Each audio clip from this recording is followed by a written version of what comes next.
আলাইকুম। খুবই মুখরোচক একটা রেসিপি আপনাদের মাঝে শেয়ার করেছি। অনেক বেশি মজার আর ঝটপট করে নেওয়া যায়। এই রেসিপির জন্য আমি এখানে কিন্তু হাফ কেজি পরিমাণ গোশ ব্লেন্ডারে কিমা করে নিয়েছি। আসলে গোশ আনলে এভাবে কিমা করে নেওয়া যায়, ঝটপট রানের গোশ। বাসিটা দেখে গোশটা রেখে কিছুদিন জমিয়ে কিন্তু ঘরে বসেই কিমাটা তৈরি করে নেওয়া যায়। আর এটা খেতে যেমন সুস্বাদু আর তৈরি করে নেওয়া যায় ঝটপট। এক আপু কমেন্টে বলেছে মগজ ভুনা, তাই আজকে সবার জন্য ফুল রেসিপিটা শেয়ার করে দিলাম। এখানে আমি হাড় চর্বি ছাড়া গোশটা নিয়ে ব্লেন্ডারে কিমা করে নিয়েছি।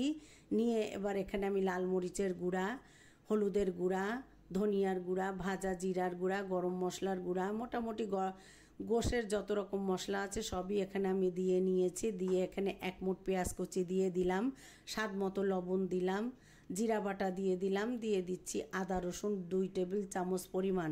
আদা রসুনটা কিন্তু আমার একসঙ্গেই বাটা।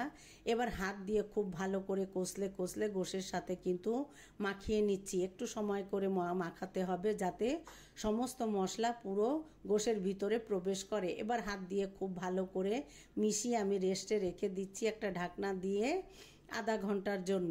এবার আমি চুলায় একটা পাত্র বসিয়ে এখানে আমি 1 কাপ পরিমাণ তেল দিয়ে একটু গরম হয়ে গেলে এখানে আমি 3টা আলু এভাবে ছোট করে টুকরা করে ধুয়ে পরিষ্কার করে নিয়ে একটু হলুদ লবণ দিয়ে আলুটাকে ভেজে নিচ্ছি। আর এই গোশে আলুটা দিলে কিন্তু অনেক বেশি মজার হয়। আলু ছাড়াও আপনারা করতে পারেন।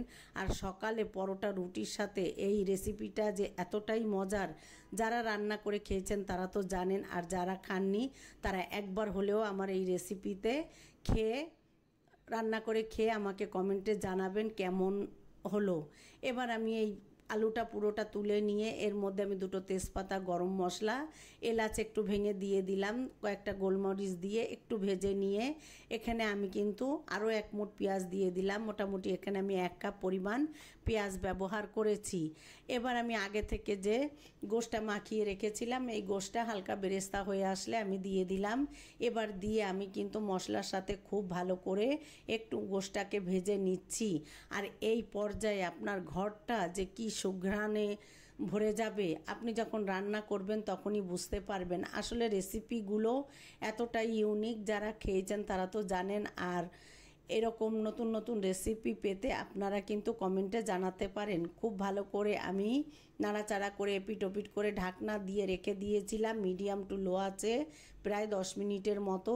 10 মিনিট পরে আপনারা দেখতেই পাচ্ছেন আমি একটু লাল লাল হয়ে আসলে কিন্তু এভাবে আমি ভালো করে গোশটাকে আরও কিছু সময় কষিয়ে নিচ্ছি।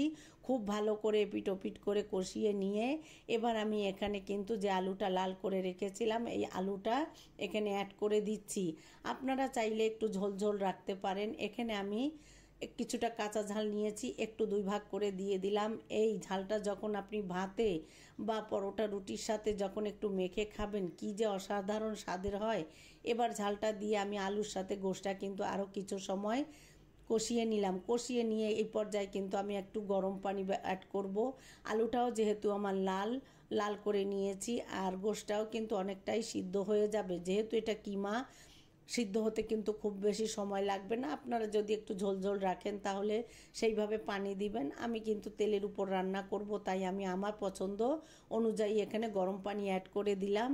দিয়ে এবার আমি যে তেজপাতাটা দিয়েছিলাম উঠিয়ে নিয়ে ঢাকনা দিয়ে একদম মিডিয়াম টু লো হিটে আমি রান্না করে নিয়েছি, দেখতেই পাচ্ছেন। এর মাঝে কিন্তু আমি একবার নাড়াচাড়া করে দিয়েছিলাম। আর ফুল মশলাই কিন্তু আমি মাখানোর সময় অ্যাড করেছি, তাই উপর থেকে আমি আর কোনো মশলা দিলাম না।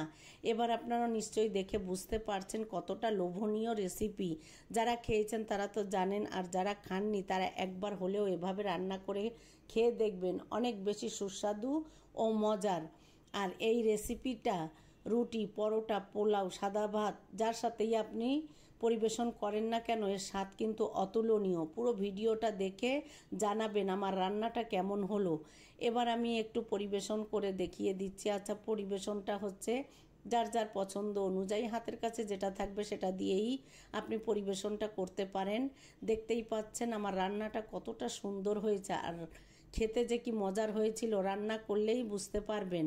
আর রান্না করে খেয়ে আমাকে কিন্তু জানাবেন কেমন হলো।